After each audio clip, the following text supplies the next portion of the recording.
Hello guys, welcome back to my channel. My name is Thanos and with the help of my fiancés and my team, we are going to talk about solved and unsolved cases once more. Let's move on to our today's case. A very famous one. This is the case of Lars Mittank, the most famous missing person on YouTube as he's being described. This case has troubled me for quite a few years, to be honest with you guys.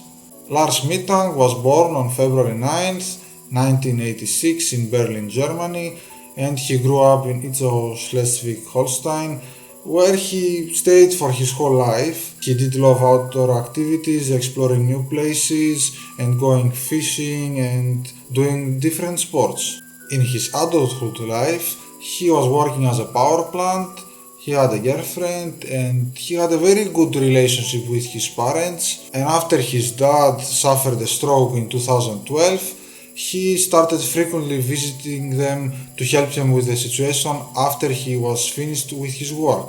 The year was 2014, it was summertime and Lars had annual leave, so he decided to go on vacation with 3 associates and 2 school friends of his. So on June 30, Lars flew to the city of Varna in Bulgaria, a city well known to tourists for its party scene and ideal for vacation. For Lars, it was his first time leaving Europe. Normally, he wouldn't go on this type of vacation to party and have this kind of fun, but he would go normally for fishing or diving or do different kinds of sports. Even Lars' mother was surprised hearing about his vacation, but she didn't object because she trusted her son. Now Lars flew to Bulgaria and arrived with his friends at the Viva Hotel, where they stayed, and his friends were eating at the pool, partying all night as he was playing soccer with students graduates, which described him as a very polite and sociable guy. Until now, the group was having a great time, so they decided on July the 3rd to pay a visit to the bar Mystery to watch the finale between Costa Rica and Holland. Now the place was packed with football fans from Holland and Lars was wearing a t-shirt of his favorite team. At one point, some Bayern fans had a disagreement with Lars, but it was quickly resolved. So at 4 AM, the group left the bar and headed to McDonald's because they were hungry. When they got there, Lars said that he wasn't feeling hungry because he was exercising, he didn't want to eat. So he told to his friends that he would meet them back to the hotel, and the hotel was around 1 kilometer away from where they were at the time. So they decided to split up. Lars headed back to the hotel and his friends, after finishing their meal, they headed also back to the hotel, but when they got there they didn't find Lars, so they started worrying and searching for him, but with no luck. Lars came up to the hotel after 5 or 6 hours and he told them a very bizarre story that he got beaten up by either Russians or Bulgarians who were assigned from the Bayern fans to find him and beat him up. Now, a side note here guys, in Balkan countries it is very easy to pay someone a very small amount of money to hurt someone else. The next morning when he woke up, he called his girlfriend, he explained her what happened, and after that she and his friends tried and convinced him to get checked out by a doctor. Now, because it was on the weekend, it was hard for Lars to find a doctor, so he waited until Monday the 7th to get checked out, and this was the day that the group was supposed to leave from Bulgaria. Lars was still in pain and he hoped that his ear would get better as the days went by, so that he would have no problem flying back to Germany. He cared for his job and he didn't want to jeopardize losing it because good hearing was essential for his job. So he visited a general practitioner, and after he examined Lars, he advised him not to fly and he gave him a refer to St. Maria Hospital. Lars was diagnosed with an injured jaw and a ruptured eardrum, and when the doctor advised him to get a surgery in Bulgaria, he refused because he wanted to get a surgery back in Germany. So after that, he returned to the hotel and discussed with his friends about leaving him behind and going back to Germany following their initial plan. And somehow he actually managed to convince them. I mean, how would you leave your friend to a foreign country, injured and unable to speak the language? I don't know, guys. For me, it's just too sketchy, too irresponsible and not friendly at all. So on July 7th, they checked out of the hotel and at 8 am the five friends drove with a bus to the airport and Lars drove with a taxi to the hospital. There he visited an ENT specialist and the guy actually mocked Lars and didn't want to speak in English. He was laughing on his face and sent him away despite having to pay €60 and not being admitted to the hospital. So Lars, after 1 hour, he drove with the same taxi to the pharmacy because he got a prescription by the doctor for an antibiotic named Cefprozil 500 to get it, but because his prescription was for 20 tablets boxes and the pharmacy had 10 tablets boxes, he had to go to a second pharmacy to buy the Cefprozil. After that, Lars told the driver to bring him to a cheap hotel, and the driver claimed that due to the season all reasonable hotels would be full, so he brought him to the hotel named Color. And side note here, guys, keep in mind that this hotel was located on a gypsy area, not the safest one, so I don't know if the driver had some kind of arrangement with the hotel to bring tourists, but either way he brought him there, and after Lars checked in, he bought the water to be able to swallow the tablet. And Lars, at some point when he checked in, he noticed something very strange, and that was that the front desk had actually copied his credit card, so he got a little bit suspicious about it. After that, at 11 o'clock, he called his mother and asked her to charge his phone with credit, and he started discussing with her how he got beaten up and how the doctor mocked him and sent him away laughing on his face, and how he wanted her to call the foreign health insurance to be able to be transferred back to Germany with a helicopter. His mother did actually call the health insurance and let Lars know about it. Now after that, Lars got a little bit paranoid and he started calling his mother, asking her to cancel all his credit cards because of this incident that happened when he checked in. And when they hung up the phone, his mother called at the bank, but she wasn't able to figure out how to cancel his credit cards because the staff said to her that it was not possible to lock and unlock his credit card.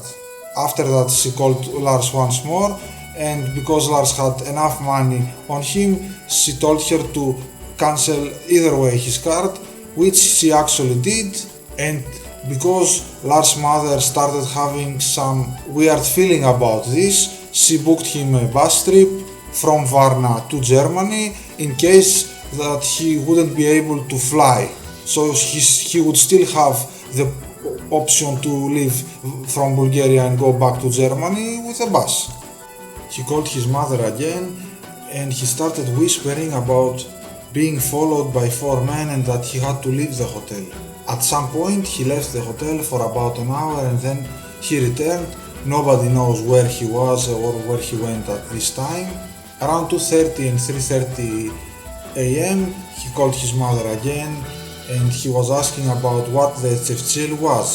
CCTV camera captured him going back and forth on the hallway and looking out of windows.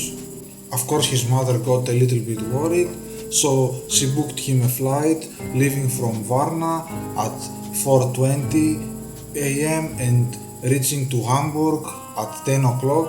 Later on she advised him to get some sleep, but Lars, I think he didn't sleep at that night at all, because at the 5 am he took a taxi and drove to the airport. And side note here, the taxi driver mentioned that Lars' pupils were dilated, so I don't know if this was due to the antibiotics that he was taking, or due to the stress and the paranoia and everything in general, if you ask me, and other factors maybe. So Lars, when he got to the airport, he called his mother again and let her know that he was there and he was feeling safe. Now after that, he asked her to help him by sending him some money through the Western Union, and after Sandra understood the procedure, she sent him 500 euros, and also she let him know about his bus tickets and flight details so that he would be ready to travel at any point. Now Lars, before he went to the airport's doctor, he told his mother the following, and it's very important. They won't let me drive nor fly.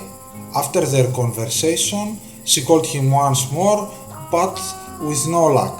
She got worried because this was out of Lars' character, so she didn't know what to think. At 9 a.m. Lars had a meeting with Dr. Kostov, and after an examination, the doctor gave him eardrops and attempted to give him more pills, but he refused. After that, he gave him a waiver to sign to be able to fly, because he granted him permission to fly. Lars was being described very stressed, very anxious, and the thing is that when an airline worker entered the office, Lars panicked, yelled, "I don't want to die here," and started running away from the airport. Lars left the room, leaving behind all of his documents, bags, passports, identity, everything, clothes. And after that, the strange thing is that the doctor changed his statements 3 times. The first one saying that the guy that entered his office was an airline employee, the second that he was an airport laborer, and the third one an unknown person to him. I mean, why would he say that? Doesn't make any sense. It sounds a little bit sketchy to me, guys. Was he nervous about something and he lied on the investigators? I don't know. Tell me your opinion on the comments below about this.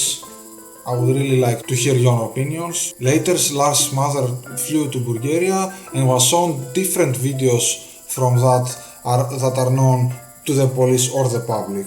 A person introduced to the lead investigators later asked the guy that entered the doctor's office, was later discovered that this person was not even in Bulgaria that day. I mean, this is also another red flag here, people. After attempts from Sandra to find out what happened to her son, all of the people that she had contacted seemed not to want to help her at all. So here is a video with Lars going through the airport, jumping off a fence, and after going towards a big forest near A2 main road.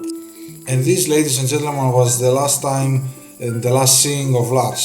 After that, the next day, at 9th of July, a missing person report was filed, and the next day, the power plant where Lars was working, they hired a private investigator and a Bulgarian lawyer to be able to help with the investigation. On June 17th, the investigator went to Varna, and on 24th of July, Sandra flew to Bulgaria, where she asked the police to see the original video, but the people in charge rejected, saying that this video was not available anymore. Now that's another red flag right there, people.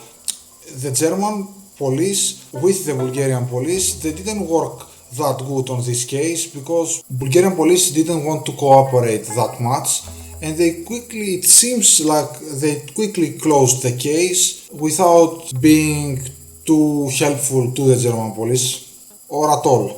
Another red flag was that when Sandra was handed Lars' items, the list from the previous day and the present day was totally different. She dismissed her lawyer after him being not able to help at all. She started thinking that all of this was a big theater and people in general didn't want to help her with her son's disappearance. If you ask me, it seems that way. It seems that people or someone didn't want the investigation to go on. Now, I did further research, and what I found is that the Bulgarian police didn't actually cooperate that much with the German police. They didn't give them the original video from Lars entering the airport, and they refused to cooperate or work deeply into the case. Now Sandra Mittank hired a private investigator, Andreas Kütich, and Lars were searched around the airport.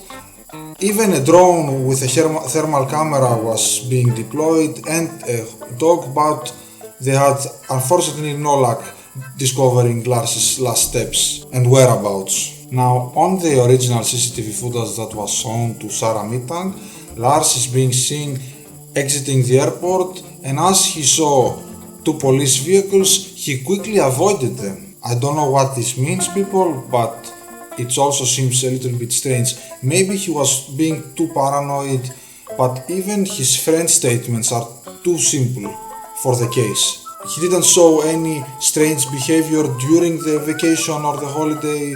I don't know, people.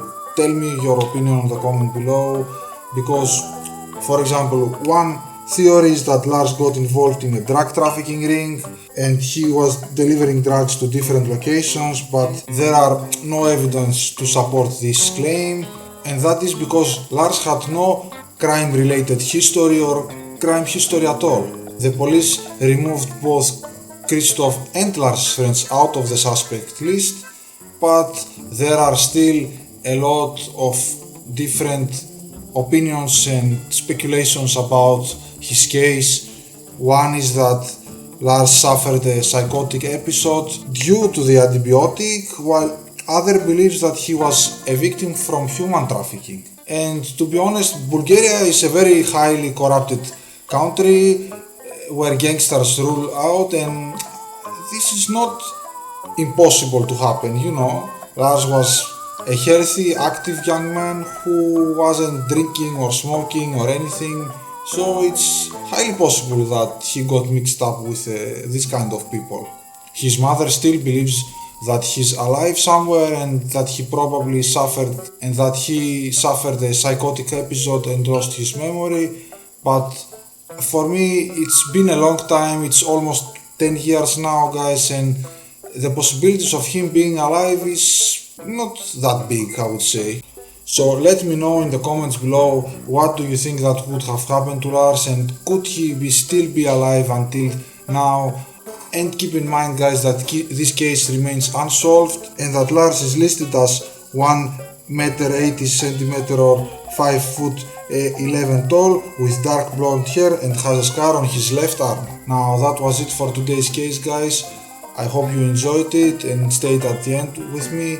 I will see you on the next video, and until then, take care, bye.